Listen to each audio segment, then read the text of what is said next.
आज मैं बहुत आसान तरीके से मार्बल केक बनाऊंगी। हम एक पीस काट कर दिखाते हैं। ये देखिए, ये अंदर से कितनी सॉफ्ट बनी है और ये देखने में भी अच्छी लग रही है और ये खाने में भी बहुत स्वादिष्ट बनती है। इसके हम पीस कर लेंगे। इसके पीस जब हम काटेंगे तो देखने में ये बहुत सुंदर लगते हैं। तो चलिए इस स्वादिष्ट केक को हम बनाना शुरू करते हैं। इसके लिए हमने 1.5 कप के करीब मैदा लेंगे और इसे हम छान लेंगे।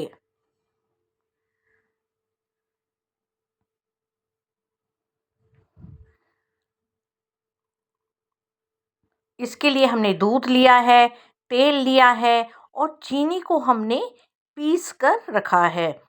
अब हम इस मैदे में थोड़ा सा नमक का डालेंगे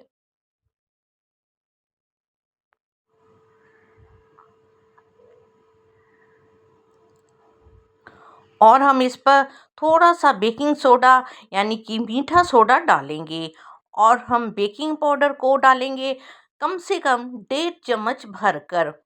और ये सब तीनों को डालकर हम इसे अच्छे से मिला लेंगे ताकि मैदे के साथ ये सब अच्छे से मिल जाए।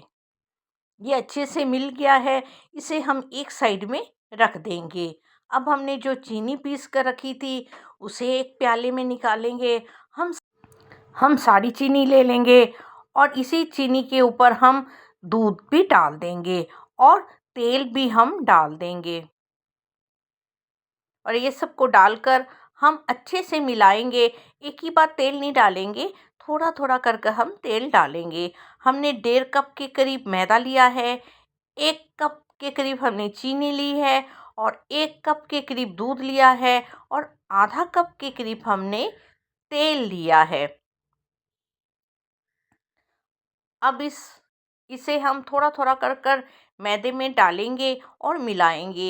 एक ही बार पूरा नहीं डालेंगे, थोड़ा थोड़ा करके डालेंगे और मिलाएंगे। जब हम एक ही डायरेक्शन में मिलाएंगे, अच्छे से मिलाएंगे ताकि इसकी कुछ गुठली ना बने और आसानी से ये मिल जाए। यदि हमें दूध थोड़ा कम लगेगा तो हम थोड़ा और भी दूध का इस्तेमाल कर सकते हैं। कभी कभी मैदे में जितना हिसाब से हम दूध लेते हैं लेकिन उससे थोड़ा दूध ज़्यादा लग जाता है, इसलिए कम ज़्यादा दूध हम कर सकते हैं।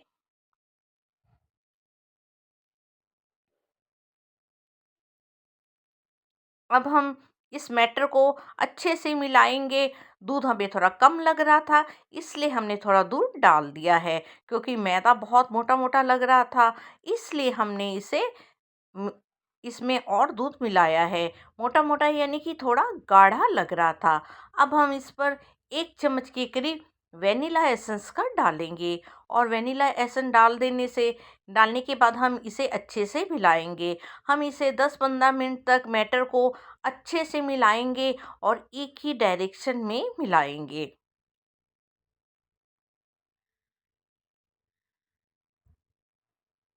ये अच्छे से मिल गया है। इससे देखने में भी बहुत सुंदर लग रहा है और अच्छे से ये मिल भी गया है।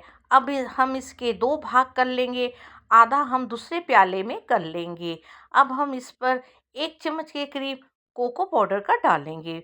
कोको पाउडर की जगह हम चॉकलेट भी डाल सकते हैं, यानी चॉकलेट कंपाउंड जो होती है उसे हम मेल्ट कर कर इसमें डाल सकते हैं और कोको पाउडर को डालकर हम अच्छे से मिला लेंगे। इसे भी हम एक ही डायरेक्शन में अच्छे से मिलाएंगे। ये दोनों को मैटर को मिलाने के बाद अच्छे से अब हम 10-15 मिनट के लिए रख देंगे। 10-15 मिनट के बाद अब हम इसे थोड़ा और मिलाएंगे, कहीं मैदा थोड़ा गाढ़ा तो नहीं हो गया है। यदि मैदा थोड़ा गाढ़ा हो जाएगा तो हम इसमें दूध डाल सकते हैं। अब दूसरे बॉल के भी कोको पाउडर जिसमें हमने डाला था उसे भी हम अच्छे से मिला लेंगे। इसमें हमें दूध थोड़ा कम लग रहा था, मैदा थोड़ा गाढ़ा हो गया था, तो हमने थोड़ा दूध डाल दिया है। अब हम जिसमें केक बनाएंगे हमने उसके ऊपर एक तो बटर पेपर लगाया है। बटर पेपर के ऊपर भी हमने तेल लगा कर रखा है। अब हम पहले वाइट मैटर डालेंगे। पूरे में ही हम अच्छे से वाइट बैटर डाल देंगे और इसे हम अच्छे से बिखेर लेंगे, अच्छे से फैला लेंगे ताकि चारों तरफ से अच्छे से वाइट बैटर मिल जाए। और इसके ऊपर हम कोको पाउडर वाला बैटर डालेंगे। हमें कोई डिज़ाइन बनाने की दरकार नहीं है, बस एक के बाद एक लेयर में हम डालेंगे। इसी से ही मार्बल केक का डिज़ाइन बहुत अच्छा हो जाता है। ज़्यादा डिज़ाइन बनाने की दरकार नहीं है, सिंपल में भी ये मार्बल केक का डिज़ाइन बहुत अच्छा हो जाता है। हमने व्हाइट मैटर पूरा डाल दिया है और इसके ऊपर अब हम फिर कोको पाउडर का मैटर डाल देंगे।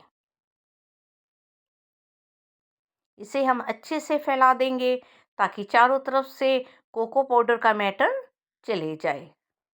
और इसे भी हम थोड़ा-सा अच्छे से फैला लेंगे ताकि चारों तरफ से ये अच्छे से फैल जाए और चारों तरफ से अच्छे से बराबर हो जाए। हाँ, अब हम गैस के पास आते हैं। हमने पहले से ही कढ़ाई चढ़ाई थी, उसमें नमक डाल कर रखा था और इस कढ़ाई को हमने 15-20 मिनट तक अच्छे से गरम कर कर रखा था और ढक कर हमने गरम कर कर रखा था। अब हम इसे रख देंगे और कम से कम 45 मिनट तक हम इसे पकाएँगे। 45 मिनट के बाद हम खोल कर देखेंगे और ये अच्छे से पक गया है। हम चेक कर कर देख लेंगे। फ्लेम को हमने लो में रखा था। हमने शुरू से ही फ्लेम को एकदम लो में रखा था और ये लो फ्लेम में बहुत सुंदर से केक बन गई है। ये अच्छे से बन गई है। इसे अब हम निकाल लेंगे। इसे हमने ठंडा कर लिया था। अब हम इसका बटर पेपर भी पीछे से निकाल लेंगे। कितने आसानी से बटर पेपर भी निकल जा रहा है। जब केक गर्म रहेगी तब हम पीस इसके नहीं काटेंगे। जब ये ठंडी हो जाएगी तब हम इसके पीस काटेंगे। इस तरह से मार्बल केक बनकर तैयार हो गई है। आपको यदि ये मार्बल केक की रेसिपी पसंद आती है तो इसे लाइक कीजिएगा, शेयर कीजिएगा और सब्सक्राइब कीजिएगा।